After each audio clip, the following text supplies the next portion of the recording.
Meet the bird architect that constructs skyscrapers. The Rufous Hornero, Argentina's national bird, is nature's master of mud.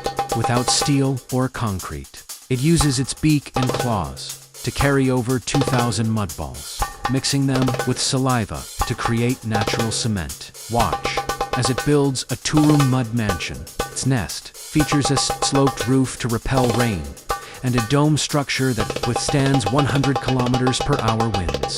The interior stays at a constant 25 degrees Celsius, more advanced than many human Adobe homes. Ironically, despite this elaborate construction, the bird sleeps in nearby forests at night, protecting itself from predators. These mud villas aren't just nurseries, they're sought-after luxury rentals for over 20 bird species. Nature's engineering secrets will leave you speechless.